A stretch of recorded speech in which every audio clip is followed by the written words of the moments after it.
थोड़ा चैलेंजिंग हो सकता है। कैसा है लोकेलिटी, कैसा मूविंग टू पीजी, आप रिव्यूज और रिकमेंडेशन जरूर देखें। और one pro tip, hey guys, welcome back to my channel. तो मैंने एक वीडियो बनाया था बैंगलोर पीजी से रिलेटेड और उसमें बहुत सारे मुझे क्वेरीज और मेल्स आए थे, तो मैंने सोचा चलो मैं एक डिटेल्ड वीडियो बना दूं इसके रिलेटेड। तो अगर आप बैंगलोर मूव कर रहे हो ऑफिस या कॉलेज के लिए, तो ये कुछ पॉइंट्स है जो आप कंसिडर कर सकते हैं before moving to any room और पीजी। अगर आप किसी भी न्यू सिटी में शिफ्ट हो रहे हैं तो ये थोड़ा चैलेंजिंग हो सकता है एक परफेक्ट रूम, एक परफेक्ट पीजी ढूंढने में, but no worries, I will try to cover all the points today. और इसके अलावा भी आपको अगर कोई भी डाउट हो तो आप कमेंट कर सकते हैं, I will reply on that. तो first of all the location, जैसा आपको पता ही होगा बैंगलोर में काफी ज्यादा ट्रैफिक रहती है। तो आप मेक श्योर करें कि आप अपने ऑफिस के नियर बाय या फिर कॉलेज के नियर बाय ही रूम या पीजी ले। और अगर आपकी ऑफिस कैब या शटल प्रोवाइड करती है देन इट्स गुड, आप थोड़े डिस्टेंस में भी ले सकते हो। बट आपके ऑफिस में अगर फैसिलिटीज नहीं है तो it's better to stay nearby only, क्योंकि आपका एक्सपेंसेस, ट्रैवल एक्सपेंसेस कम होगा उससे। तो अब नेक्स्ट पॉइंट की बात कर लेते हैं, ये सबसे ज्यादा इंपॉर्टेंट है, फूड। तो in most of the PGs वहाँ सारे नॉर्थ इंडियन और साउथ इंडियन दोनों अवेलेबल रहते हैं। और कोई कोई पीजी में 3 टाइम्स अवेलेबल रहते हैं, कोई कोई पीजी में ओनली 2 टाइम्स देते हैं, ब्रेकफास्ट और डिनर।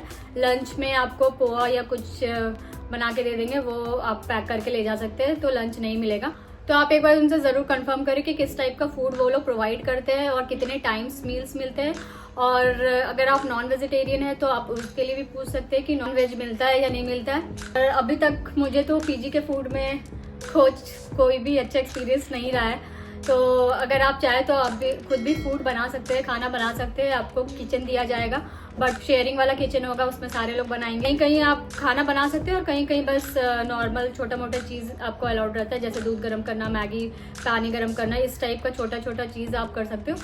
और कहीं कहीं पूरा खाना बनाने भी देते हैं, तो वो डिपेंड करता है, आप ये भी पूछ सकते हैं उनसे।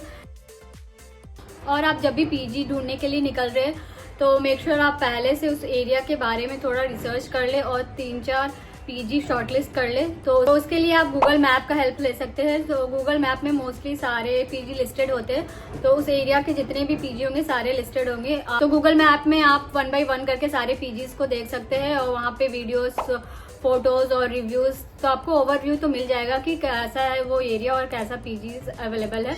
उस एरिया में आप जब जाओगे तो सबसे पहले शॉर्टलिस्ट वाली पीजी ढूंढे। और आप जब उस एरिया में भी जाओगे तो आपको लाइन से बोर्ड भी नजर आएंगे, और कोई कोई तो पीजी लिस्टेड नहीं होती है, तो बेटर है इन पर्सन जाके ही विजिट करें। बट हाँ, पहले से आप थोड़ा अपने साइड से भी रिसर्च करके जाए।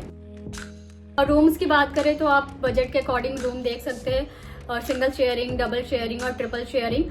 आपको अगर प्राइवेसी का है तो आप सिंगल ऑक्यूपेंसी ले सकते हैं। सिंगल का थोड़ा चार्जेस हाई होगा, और अपने बजट और अपने रिक्वायरमेंट के अकॉर्डिंग आप वो सिलेक्ट कर सकते हैं। और कुछ पॉपुलर एरियाज है बैंगलोर में, जैसे Koramangala, Whitefield, Jaynagar, electronic city.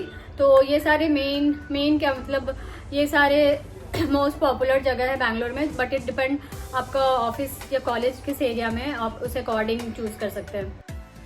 और पीजी की प्राइसिंग की बात करें तो मैंने डिटेल वीडियो बनाया है उसका, तो आप आई बटन में जाके क्लिक कर सकते हैं और वहाँ से रेफरेंस ले सकते हैं। यूजुअली 6,000 to 7,000, अभी रेट बढ़ गया है, 7,000 to 8,000 स्टार्टिंग है, और मैक्स 20 तक भी जाता है।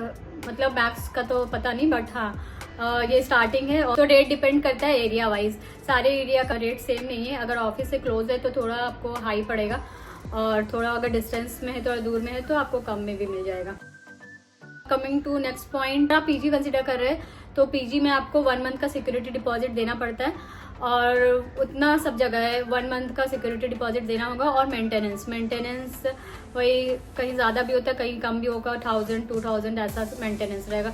मेंटेनेंस वापस नहीं होता है, सिक्योरिटी डिपॉजिट वापस हो जाता है, और 30 डेज पहले बताना रहता है कि you are going to vacate this PG, को सिक्योरिटी डिपॉजिट वापस मिल जाएगा।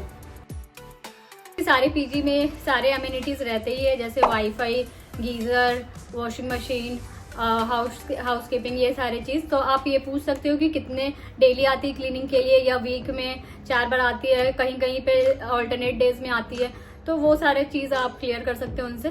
और 1 प्रो टिप, आप जब भी पीजी देखने जा रहे हैं तो सब जगह का वाईफाई जरूर टेस्ट करें, क्योंकि कोई कोई पीजी में वाईफाई लगा देते हैं बट वो ज़्यादा चलता नहीं है, एक्सेस होता ही नहीं है, कुछ ना वीडियोस ना कुछ भी चलता नहीं है। तो मेक श्योर आप वाईफाई का स्पीड टेस्ट कर ले। कोई भी मेट्रो सिटी हो या फिर कोई भी सिटी हो, security is a most important thing. तो आप जब भी जा रहे हो पीजी देखने के लिए तो देखो कि वो जगह कैसा है, एरिया कैसा है, लोकेलिटी कैसा है, और पीजी में सीसीटीवी कैमरा है या नहीं, और ये सारी चीज़, और गार्ड है कि नहीं है, ओनर कैसे है, ओनर के बिहेवियर कैसे है। अगर हो सके तो आप वहाँ के 1-2 लड़के लोग से भी बात कर सकते हैं, लड़के लोग से भी बात कर सकते हैं, वो लोग फीडबैक और रिव्यू दे देंगे। तो लेट सपोज आपके फैमिलीज में कोई आ रहे हैं, पेरेंट्स आ रहे हैं या सिबलिंग्स आ रहे हैं, कोई भी आ रहे हैं और आपको पीजी में स्टे करवाना है, तो उसका प्रोसेस क्या है आप उनसे पूछ सकते हैं। बात कर लेते हैं कुछ एडिशनल टिप के बारे में। तो फर्स्ट है लॉक इन पीरियड। कहीं कहीं पीजी में आपको लॉक इन पीरियड भी रहता है कि आप 3 मंथ ही स्टे करोगे तब आप पीजी छोड़ सकते हो, या फिर 6 मंथ आप स्टे करोगे तब आप पीजी छोड़ सकते हो। तो ये थोड़ा रिस्की हो जाता है। अगर आपको इन केस अगर बीच में छोड़ के जाना हो तो आप डिपॉजिट नहीं मिलेगा, और डिपॉजिट अगर हाई हो तो वो अलग। और पीजी और रूम के आसपास आप देख सकते हो ग्रोसरी शॉप है या नहीं, मेडिकल स्टोर है या नहीं, या नियरेस्ट बस स्टॉप क्या है, नियरेस्ट मेट्रो स्टेशन क्या है, ये चीज़ें भी आप माइंड में रख सकते हैं। अगर आपके व्हीकल है तो आप देख सकते हैं पार्किंग स्पेस अवेलेबल है कि नहीं। और अगर आप रूम ले रहे हैं तो आप फ्रॉड ब्रोकर से बचें। कोई फ्रॉड ब्रोकर आपको फंसा सकते हैं, पैसा लेके गायब हो सकते हैं। तो ये कुछ छोटी छोटी चीज़ें जो आप माइंड में रखें before shifting to any new place. ये तो पूरा बैंगलोर का मेरा खुद का पर्सनल एक्सपीरियंस था। तो इसके अलावा भी आपका कोई क्वेरी है या फिर आपको कुछ और डिटेल्स चाहिए, then feel free to comment और reach out to me, I will surely reply. मिलते हैं किसी और नेक्स्ट वीडियो में। Till then do like share and subscribe the channel. Bye.